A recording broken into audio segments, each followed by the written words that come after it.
E aí, galera, tudo bom com vocês? Então, estamos começando hoje um novo quadro, de perguntas e respostas.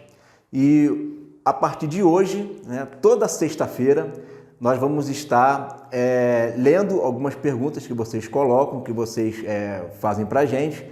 Eu e o Guilherme, que somos da mesma igreja, congregamos aqui na Revo Church, em Lages, Santa Catarina. E a gente está propondo aqui toda sexta-feira fazer com que você leve as perguntas para ele, tá? E aí a gente vai estar debatendo aqui essas perguntas. Então, Guilherme, se quiser falar alguma coisa, já quiser fazer a pergunta, fica à sua disposição aí. Queria dizer primeiramente que é um prazer estar aqui nesse grande vídeo, com o nosso grande colega, o Igor. E nesse momento a gente vai estar debatendo sobre algumas questões pertinentes, no meio cristão. E queria dizer que é uma honra estar aqui e que a gente vai debater a respeito disso para que a gente venha edificar a sua vida, E com certeza a gente espera um retorno positivo da parte de vocês e com certeza o vídeo de vocês é muito importante para a gente dar continuidade nisso. Show de bola. Tratando, de um assunto muito pertinente no meio cristão, a gente vai falar hoje sobre pandemia. Mas não no sentido de pandemia do que a gente está vivendo. Coronavírus. Mas a questão de relacionamentos, questão de que muitas pessoas acabam sofrendo por entrar em um relacionamento sem entendimento, sem compreendimento. Então isso é uma coisa que a gente precisa debater no meio cristão e a gente vai tratar nesse momento, E Igor, começando fazendo uma pergunta para você. Sobre a questão do jugo desigual. O que você pensa sobre também a questão do jugo? A gente vê que Paulo fala sobre isso na carta a Coríntios, mas também existe jugo desigual dentro da igreja? Tá. O texto que você está falando é o de 2 Coríntios 6,14. Não entreis em jugo desigual com os incrédulos, porque que consenso há entre o templo de Deus com os ídolos, que parte tem o fiel com o infiel, o que concórdia há entre Cristo e Belial. Então, esse texto aí de 2 Coríntios 6,14 está falando a respeito de jugo desigual entre cristão, uma pessoa que crê em Cristo, que faz parte do corpo de Cristo, que não serve a ídolos, e aquele que não é luz, que consenso há entre a luz e as trevas, tá? Esse tipo de jugo desigual é um jugo desigual que a Bíblia claramente ela reprova, tá? Há uma reprovação aí, porque Deus é um Deus exclusivo, tá? Você, por exemplo, você vai conversar com uma pessoa que ela não é cristã, ela não vê problema nenhum em namorar com um católico, não vê problema nenhum em namorar com uma pessoa que é de um segmento, de uma religião afro, não vê problema nenhum. Mas quando você vem até uma religião, olha com óculos cristão, tem um problema. Por quê? Porque Deus é um Deus exclusivista, tá? Ele chama o povo de Deus de propriedade peculiar, tá? Agora, nesse aspecto, a gente vê sim um jugo desigual claro, explícito, que a gente pode até abordar daqui a pouco quais são as consequências caso a pessoa insista nisso. Aí você me perguntou a respeito de um jugo desigual dentro da igreja. Ok, não existe assim um jugo desigual, o que existe é um jugo desigual de propósito. Então, por exemplo, vamos imaginar que existe uma pessoa que ela tem um chamado de ser missionário, e a outra pessoa não tem um chamado de ser missionário. Eles vão casar para quê? Por que eles vão se relacionar? Já sabendo que não vai dar certo, já sabendo que um tem um chamado para ir para as nações e o outro tem um chamado local, Vai entrar num relacionamento motivado não por motivações espirituais, mas por motivações carnais.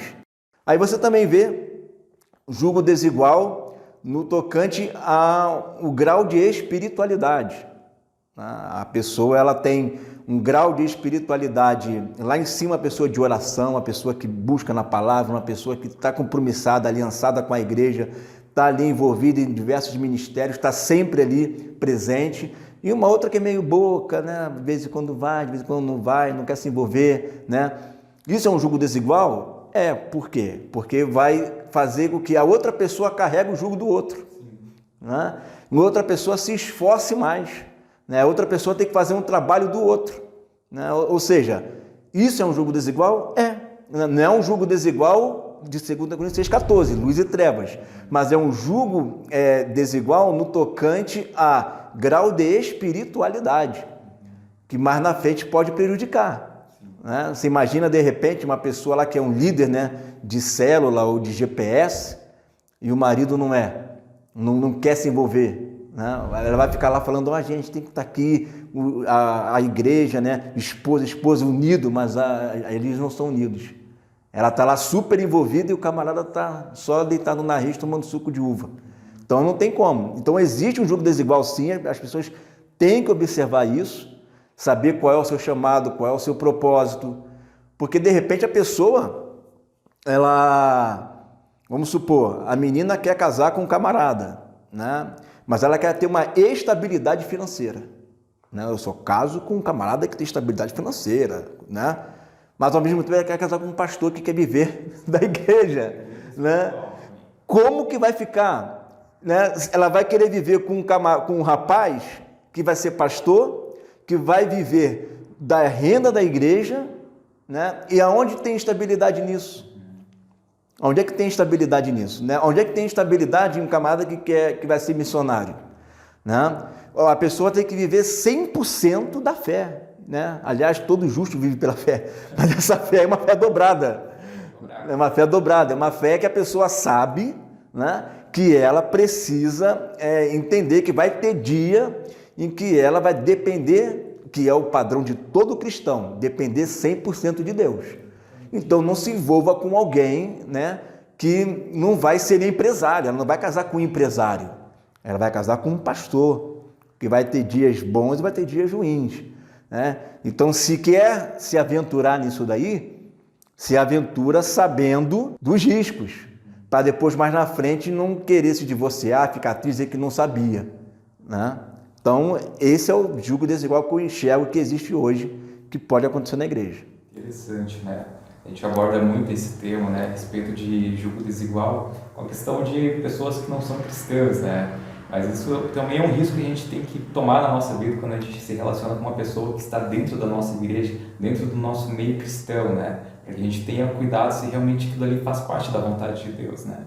E entrando também nesse contexto de saber qual é a vontade de Deus sobre o meu relacionamento, em que momento a gente pode considerar que o nosso relacionamento está sendo feito conforme a vontade de Deus? Como que a gente sabe se o namoro que eu estou tendo, se a pessoa que eu estou conhecendo está fazendo a vontade de Deus?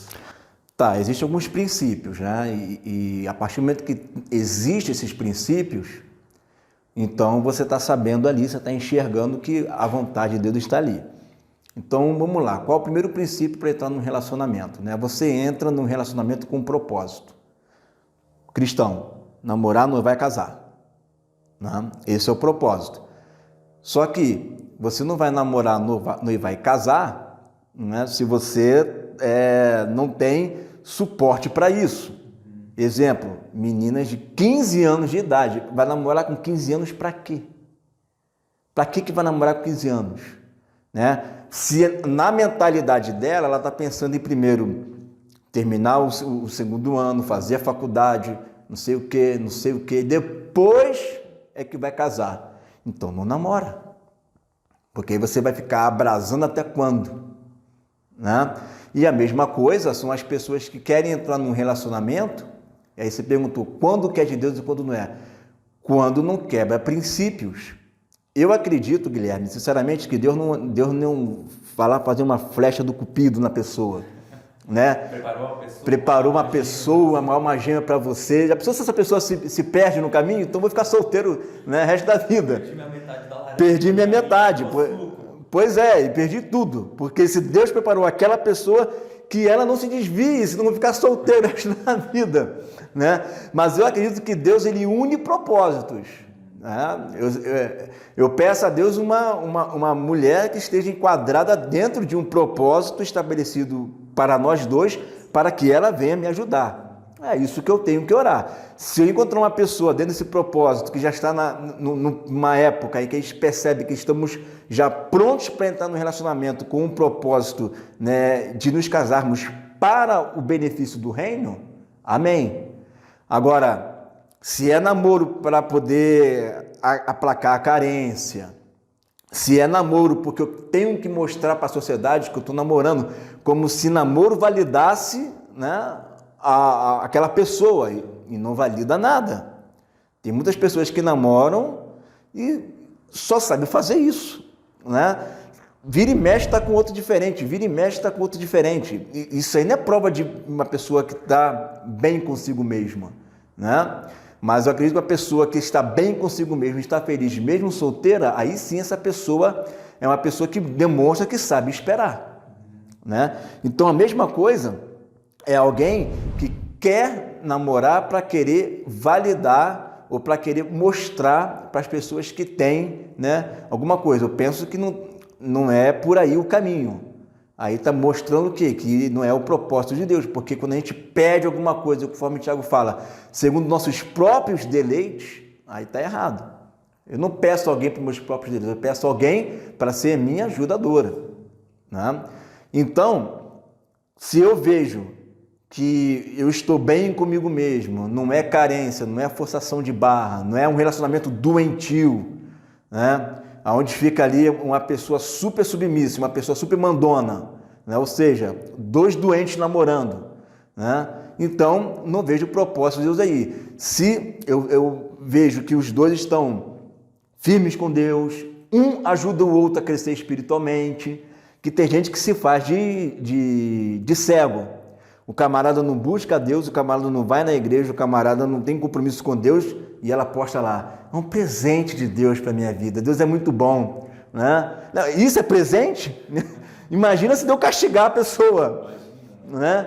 Então a pessoa chama de presente aquilo que a gente está vendo claramente que não é presente nenhum, né? É uma pessoa comum, né? Não é uma pessoa que está aliançada, compromissada com Deus e além de não me elevar a Deus, ainda me faz cair ainda, né? Então, quando que é de Deus? Quando eu vejo que não tem ansiedade, quando eu vejo que não tem pressão, quando eu vejo que os dois estão ali orando, estão buscando, um ajuda o outro a crescer com Deus, né? Ambos estão, você olha no testemunho deles que são pessoas de bom testemunho, né? Isso tudo são sinais, né, de que Deus está trabalhando ali. Muito bom, né? E a gente volta a entrar naquele contexto, né, também de julgo desigual, né? Porque muitas vezes as pessoas tentam usar o namoro para reafirmar algo que elas estão sentindo falta na vida dela, que elas precisam ter uma pessoa para mostrar para as outras, que elas precisam ter esse namoro para provar que elas não são pessoas sozinhas, né? Mas como você disse, né, que quando a pessoa realmente ela já se sente bem sozinha, é um bom sinal de que ela está pronta para entrar em algum relacionamento, né? E da mesma forma, eu vejo acontecendo também com a questão ministerial, né? Onde muitas pessoas têm um chamado diferente. Um exemplo, a pessoa tem um chamado missionário, mas ela quer namorar, quer conhecer, casar com um pastor, porque ela acha legal pastoreio, porque ela acha legal aquele ministério, ou até mesmo com outros ministérios, como se fosse reafirmar aquele ministério na vida dela e confirmasse que aquilo é o chamado dela.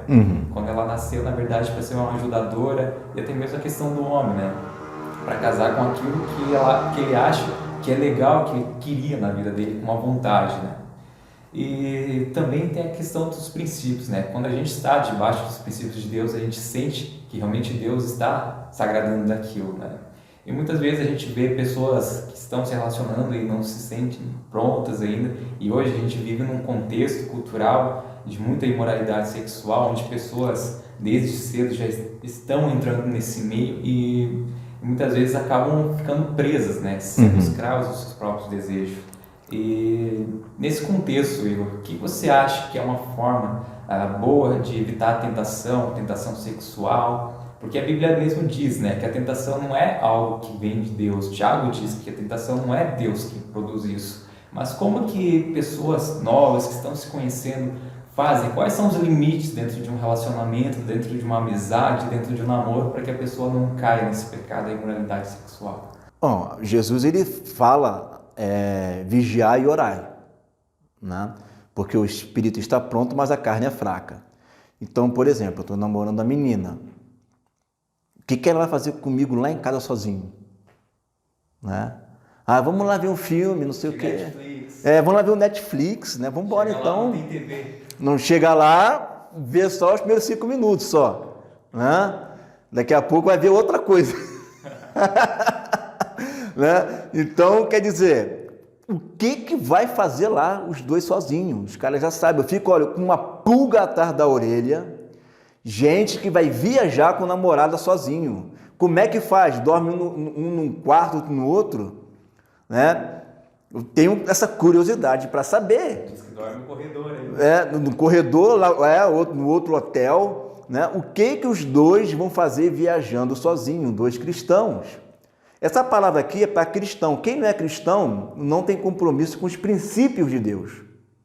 Mas eu fico me perguntando, né? O camarada é assexuado, não tem, né, desejos carnais, porque, caramba, se você na sua casa pode estar o pai na cozinha, a mãe, você já fica naquela tensão, quem quer sempre dar um jeito de fazer alguma coisa. Agora você imagina os dois livres, ninguém vendo nada, né? Meu filho, né? Então, evite ficar sozinho, né? Ah, mas é difícil, não consigo, não sei o que, a carne... Então, por que está namorando? Se segura, faz aquele namoro que a gente já conhecia há muito tempo, que é o tal da corte, né? Eu só vou beijar no altar, né? O que Paulo fala em 1 Coríntios capítulo 7? É melhor casar do que abrasar. Se não tem condições de casar, se não sabe se é o momento, então para que vai ficar arriscando uma coisa que não vai dar certo? É melhor do que ficar defraudando a menina, do que ficar desonrando a menina, né? E do que ficar se desonrando também. Fica os dois lá, né, colocando a mão onde não deve, fazendo um monte de coisa, até o momento, porque eu penso no seguinte: cristão não anda com preservativo. Para que eu vou andar com preservativo? Para quê? É para que se o diabo se levantar contra mim, não, agora eu estou prevenido, né? Se eu vou ter um casamento arranjado... Vai que de repente o diabo levanta uma Jezabel, né? Aí eu já estou prevenido, de repente, né? Para que eu vou ficar andando com preservativo? Só se eu estiver pensando em alguma coisa. Só se eu estiver me precavendo de algo que eu já estou planejando, maquinando fazer. Aí sim. Senão não tem motivo para andar, né? Então as pessoas, eu fico imaginando o seguinte: se elas já andam precavidas, é porque elas já estão se preparando para alguma coisa que pode acontecer. Então você já está sabendo que esse relacionamento não vai dar certo, né? Jejum, oração, andar em local público, né? Procurar estar sempre com as pessoas juntas.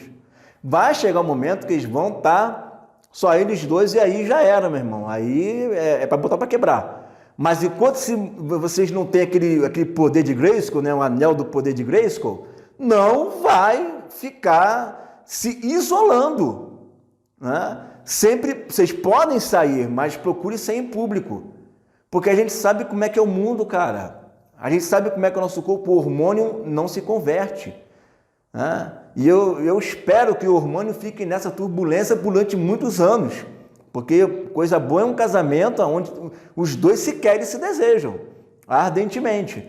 Agora, para tudo tem um tempo. Então, se a pessoa sabe que ela é assim, ainda mais pessoas que vieram do mundo, que já experimentaram, que já tiveram esses sentimentos, gente que já foi casada e agora não está mais, conhece os seus limites, sabe que se encostar sai fogo, né? Tem que arrumar uma maneira sábia para entrar no relacionamento onde eles venham se conhecer, aonde não atisse tanto. Agora, se ficar insistindo, né, em querer ficar sozinho, em abrir brecha, aquele tipo de pessoa que fala assim, né? Quer ver? A nossa carne é fraca, né? Pois é, a nossa carne é fraca. Não, mas se cair, né, você sabe que Deus perdoa. Cara, se falar um negócio desse, você está querendo dizer para mim? Tá no limite, né? Se cair, Deus... Se eu estou namorando a pessoa e ela fala assim, não, tudo bem, mas se a gente cair, né, Deus perdoa. Se a gente cair, Deus perdoa, o que ela está querendo dizer? Está dando abertura para que se alguma coisa acontecer, tudo bem, não tem problema nenhum, né? É um tipo de assunto, é um tipo de conversa que não cabe para cristão. O cristão tem que ser firme, igual Daniel 8, e assentou Daniel em seu coração não se contaminar. Olha, nós não vamos dar lugar para o diabo, e ponto final. nós vamos guardar nossa santidade até o casamento. Agora, se começar a abrir exceção, não, acho que se passar um pouquinho, Deus perdoa, né? Mas se cair, você sabe como é que é a carne. Aí vai dar lugar para o quê? Para que, se acontecer alguma coisa, Deus perdoa, então é mole, né? Eu posso chegar nela ou nele que dá tudo certo. Então a gente não pode abrir brecha para isso, a gente tem que se manter firme o coração. A gente não quer, o homem não quer passar aquela imagem de que ele não tem aquela pegada, né? O homem tem que passar aquela imagem que tem aquela pegada, não sei o quê. A pegada, não sei o quê, o macho alfa, isso tudo é para depois do casamento. Antes do casamento, você... Pegada só da Bíblia, né? A única pegada que você tem que ter aqui, cara, né? Porque nessa questão de querer mostrar que o camarada é bom, o camarada tem uma mão maneira, né? Ele vai atiçar ela não vai aguentar, e daqui a pouco os dois vão entrar num ciclo que vai ser difícil sair. Aí vai entrar o quê? Vai entrar má consciência, não vai conseguir orar direito, não vai conseguir olhar no olho do líder, não vai conseguir estar trabalhando, vai faltar culto, daqui a pouco se desviou, acabou. Tudo que o diabo quis. Era tudo que o diabo quis, né? Então, antes de entrar nessa situação, evita, use com sabedoria, não queira mostrar, e a mulher, por favor, não fica insistindo isso pro cara, né? Querer atiçar ele para ele mostrar para ela até o limite de onde ele vai, se realmente ele é bom de pegada, se não é bom de pegada. Porque o camarada, ele vai mostrar que é bom, você vai gostar e depois vai ser difícil sair dessa daí, né? Então, deixa as coisas boas, né, para o momento certo, né, para a hora certa, né? Porque eu fico vendo, às vezes, tem menina que ela só quer namorar com um cara que ela tá vendo que o camarada tem uma boa pegada, né? E é por isso que muitas delas não se interessam por homens de Deus. Porque o homem de Deus, ele sabe que tem tempo para tudo. Mas só que ela não quer esperar o casamento, tem que ser agora. Tem que ser nesse momento, né? Porque eu não quero me casar com uma pessoa incerta. Se a pessoa casar com uma pessoa fria, só que no namoro a gente consegue perceber isso. No namoro a gente sabe se a pessoa tem aquela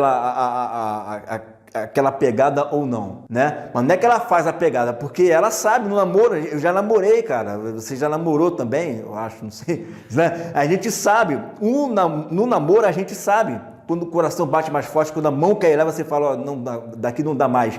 Então você sente isso. Você não precisa ir até lá. Antes de chegar lá, você já sabe que a pessoa está querendo, mas ela tem que segurar. Então você sabe que a pessoa não é tão fria assim, né? A verdade é que muitos querem, né, alisar a carne daquele momento, né? E às vezes a pessoa, para não ficar de não pegador, de um camarada que não chega bem, né? De repente não é um bom parceiro que ela queria, ele vai lá e cede para ela, né? Então é uma jogada perigosa. É uma jogada perigosa por quê? Porque ficam os dois ali, né? Tentando um atiçar o outro, e aí é o que Provérbios fala: poderia eu colocar fogo, né, nos seios, né, na roupa, sem que eu queime toda ela? Começa com uma abertura aqui, daqui a pouco vai em tudo. Então não tem. A resposta foi longa pra caramba, né? Mas como evitar? Eu estou dando aqui diversos exemplos, gente, de coisas que acontecem mesmo, né? Diversos exemplos, né? Então, como evitar? A melhor forma que tem como evitar para sair dessas tentações é, por favor, se vista direito, não se vista de forma que tente o camarada, né? Rapaz, não faz aquela brincadeira, não fica tentando atiçar a menina, sabendo que isso vai fazer com que, claro que ela vai gostar, né? Mas um homem de Deus, ele tem que ser exemplo, ele tem que se comportar, né? Não é que o homem não vai gostar disso, é porque antes de amar a mulher, ele ama a Deus. E Jesus falou: se alguém ama mais a sua mulher, os seus filhos mais do que a mim, não é digno de mim. Então, sempre quando você entrar num relacionamento, pense em Deus.